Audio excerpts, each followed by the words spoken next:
Hey guys, here's the latest script. There you go. Thank you very much. And, reminder, you have lunch with Richard Lewis, both of you. Okay. Hey guys, how's it going? So the other day I was browsing through CS Career Questions, which is a subreddit dedicated to computer science careers, and I came upon this gem of a thread.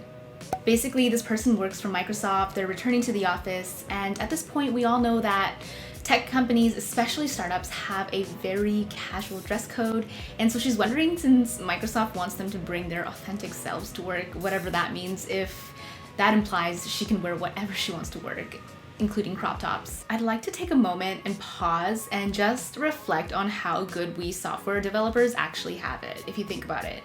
I mean, there are jobs out there, lawyers and bankers, where you actually still have to show up to work during a pandemic in a suit and tie, and here we are debating whether or not it's appropriate to wear a crop top to work. This thread has like 650 upvotes, so I guess it's an actual concern. What a world we live in. In response to, they just want us to bring our authentic selves to work, Tippydog says, that's just corporate BS. It's a job. Dress to the mean for your organization or slightly more conservative.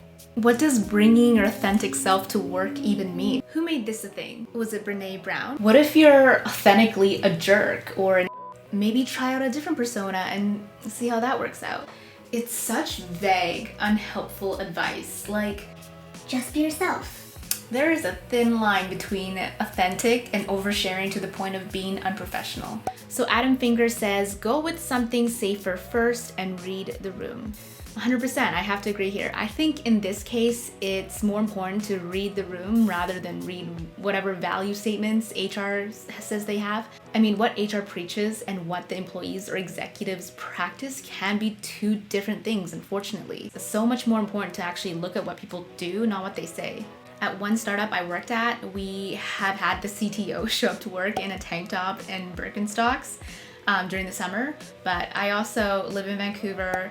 We are known to be extremely laid back here. I mean, it's not uncommon to see people going to a restaurant wearing yoga pants. Not that I've ever done that before. So if you work at a cannabis startup on the West Coast and your CEO is a millennial with long hair who walks around barefoot, then you could probably get away with wearing a crop top to work, even if you're a guy.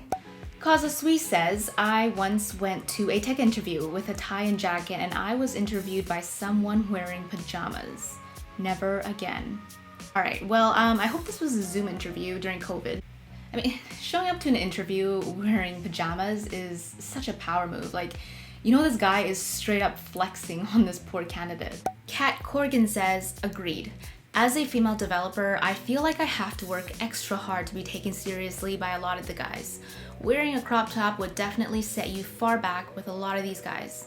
Female developers already combat some implicit bias. Showing up in a crop top would definitely not make it easy for us. That being said, if you're a CEO or someone at the top of the corporate ladder and you want to show up to work wearing a crop top and just flex on people who can't, then more power to you. Sometimes we just need people to push the envelope a little bit and push the boundaries of what's acceptable. From my perspective, if you're a talented engineer and you're great to work with, it doesn't matter what you wear. I mean, you could show up in an animal onesie for all I care, but I don't make the rules. That being said, if you do decide to show up to work wearing an animal onesie, not on Halloween, please let me know how that goes and send me a picture.